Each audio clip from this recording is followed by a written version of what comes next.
Hi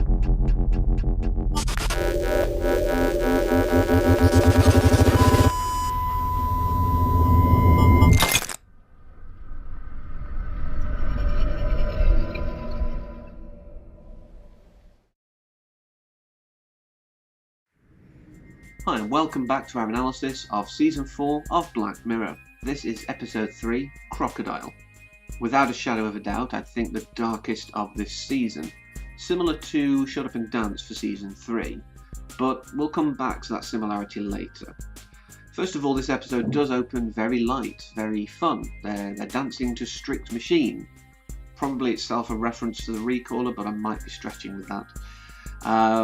But you know, they're enjoying themselves, and then of course, you know, whilst they really shouldn't, as we find out later on for various reasons, not only the legality, you know, they do go driving while still under the influence, or at least Rob drives whilst under the influence, through the gorgeous landscape of Iceland. To me, that's very much like, say, New Zealand is for people who've seen the Lord of the Rings films.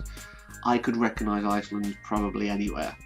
And just as a side note, I think this is our non-horrific anchor for this episode, in a similar way to how humour was used in the USS Callister episode, you know, to give us something that would allow us to tolerate the horror that comes. I think the landscape is this for this episode. It's something that's just very beautiful to offset the very horrific, dark, ugly things that come through in this episode. Even to skip ahead a little, when she's got Shazia tied up in the shed, she does peer out for a second, but it's only kind of in the corner of the frame.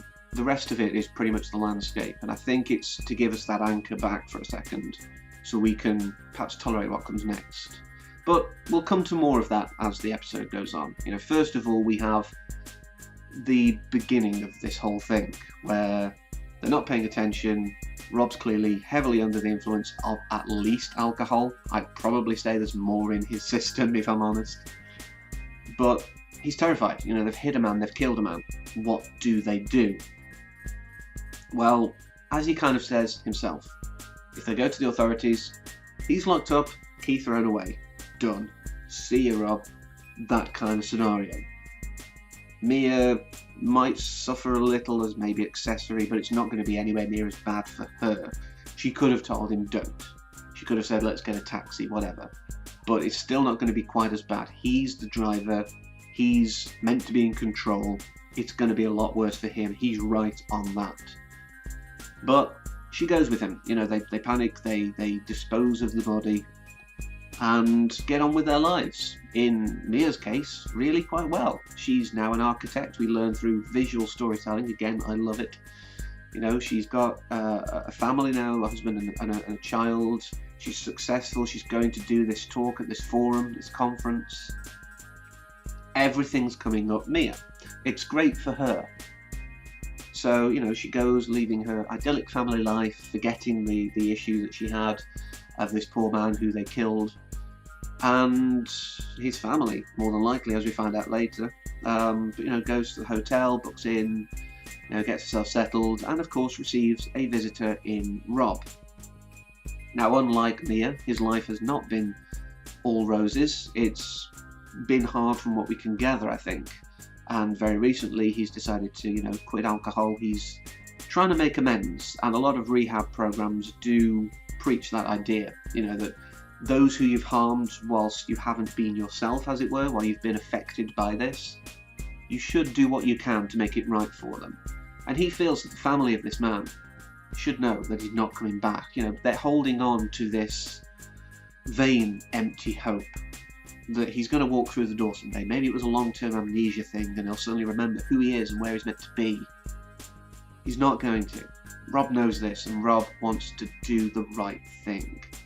And all credit to Rob here. There could still possibly be legal repercussions for him in this. You know, anyone who's legally qualified, if I'm wrong, please let me know in the comments below. But to my understanding, you know, he would still kind of be on the hook for it. I mean, both of them are definitely on the hook for keeping it hidden all this time, which is where this turnaround happens. Mia's now terrified.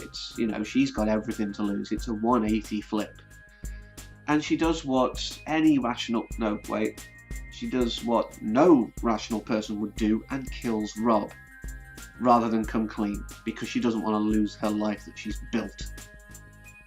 And rather calmly and easily, if you ask me. And I think this is where the title of the episode comes in. People have said, you know, yes, it's like crocodile tears, and okay, yes, during this discussion they're having, Rob is clearly upset. Rob really wants to make amends. He's suffered all this time and tried to hide it and cover it up with alcohol and whatever else. And Mia's just, you know, glossed over it and built this life. But he's really cut up now. He wants to make it right.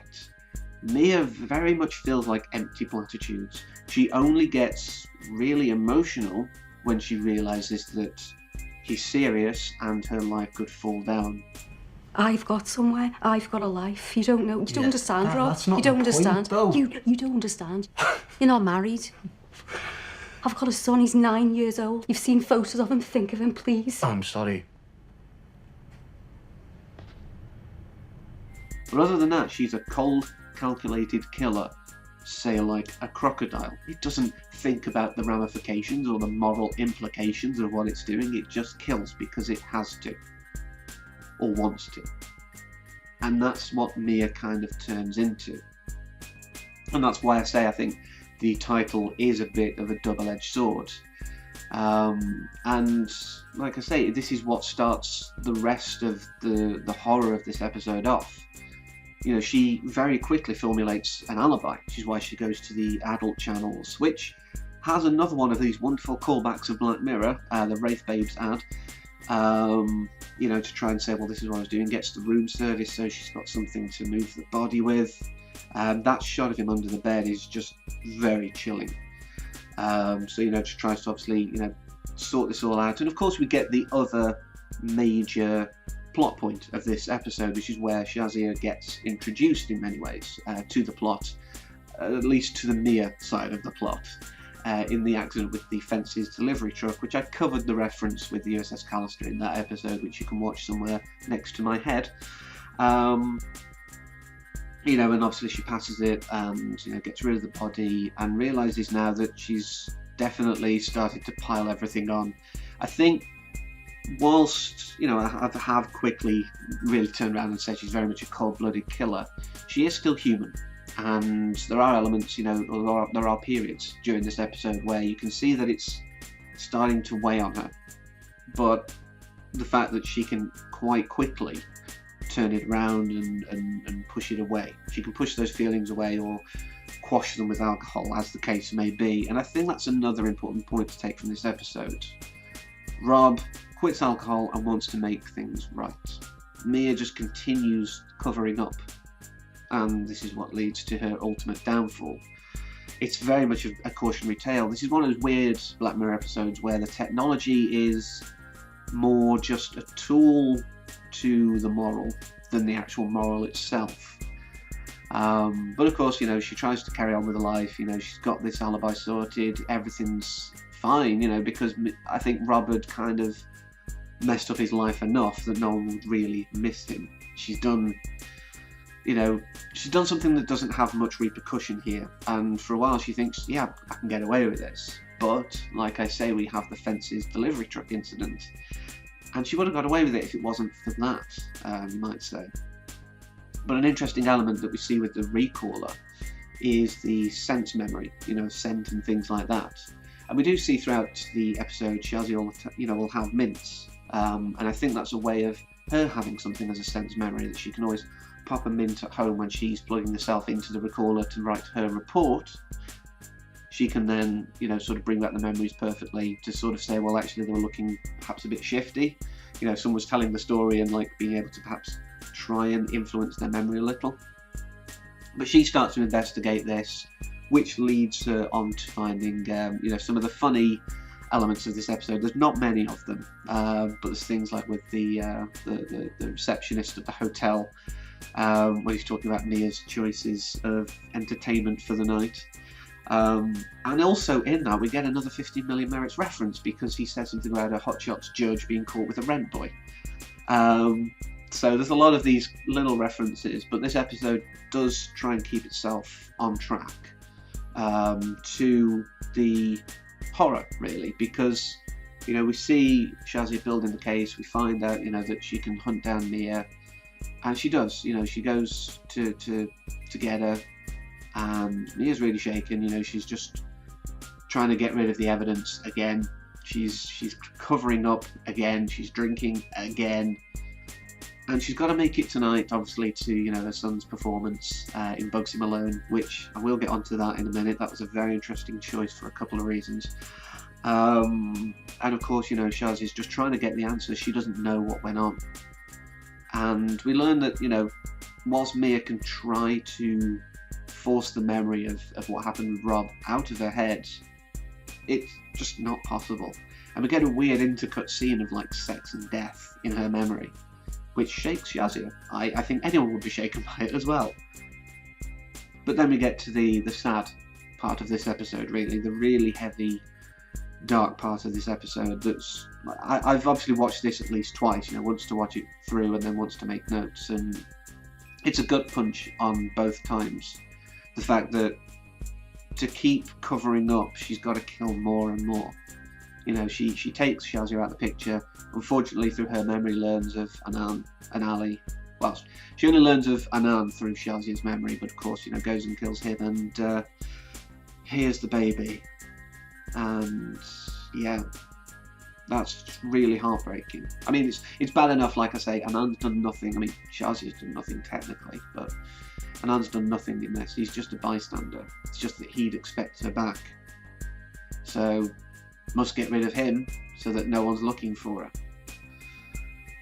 And yeah, Ali also needs to be taken out of the picture because he's another witness. Except he's not. We learn, you know, once she does finally make it to the performance, we learn when the police are on site that, yeah, he's blind. Poor kid was born blind. He couldn't have given any evidence against her. But the rodent can. And I find that very weird in many ways. It's just like, okay, yeah, okay, the rodent could do it. It's quite a almost humorous kind of moment, but it's difficult to see the humour, obviously, because of the circumstances around it. You know, the fact that she didn't think of that. But yeah, you know, the police close in at the play, and she knows that's it now. And I think some people have taken her tears at the end as crocodile tears, you know, to again reinforce the title, but I think these are one of just maybe 2 or 3 moments of genuine sorrow and upset that she does have, because her life as she knows it is at an end. She's killed 3 adults and a baby, been an accessory to another murder years before, and kind of like a conspiracy to cover that up. There is nowhere to go here for her but down. She knows it, so I don't think these are crocodile tears. This is one of the rare genuine moments. But I think because of all the darkness that we've had, particularly really within the last act, it's really the last sort of third of the episode, everything gets very heavy and hard to deal with. It feels very much like a Pyrrhic victory. You know, yes, she's technically getting the result that should happen. She's being taken to task for her actions. She's getting the police getting her in, and like I say, her life will be over. But it doesn't bring anybody back, and I think particularly Ali. You know, there's something that's hardwired in our brains that when a child, particularly a baby, dies, it's worse than an adult. It sounds wrong when you think about it from a very cold, logical perspective, but you know, these are meant to be the future. They're not meant to die before adults, and it makes it very hard for us to deal with. A lot of people have called this episode morally reprehensible. You know, how could you put this on our screens? Well, it's what Black Mirror does quite well, unfortunately, and it's part of the appeal of it. You know, it is a dark reflection, a Black Mirror on us. Some people think Black Mirror is just a technology, but in episodes like this, the technology is the tool, not the moral. Some episodes, yes, it is the moral, and it's all about the technology. But I'd actually say most episodes, the technology is the tool, not the moral, and people have kind of taken the technology perhaps a bit far. But this was a very hard-going episode, but there are a lot of interesting points. I mean, I've said obviously the 50 Million Merits references, and of course, you know, the song that is used as part of the memory aid is Anyone Who Knows What Love Is, the unofficial Black Mirror theme, as I like to call it. Additionally, you know, it's very interesting, I said I'd come back to this, that Bugsy Malone is used as the performance, because not only at the end are they singing the song of like, well, maybe instead of being the bad guys, we could be good. You know, we could come together and do good things for a change. And really, that's a very sage bit of advice. A little too late, I think, for Mia, but it's exactly what Rob was kind of trying to do.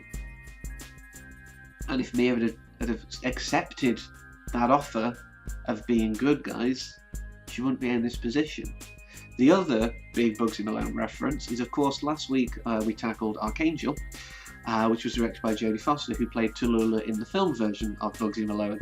So that's a weird reference that I picked up on there.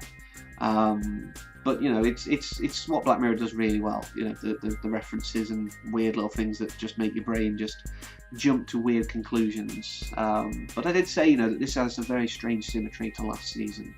You know, the third episode, very heavy. Shut Up and Dance and Crocodile both deal with legally reprehensible acts being tackled in obviously very different ways, but still very heavy and dark.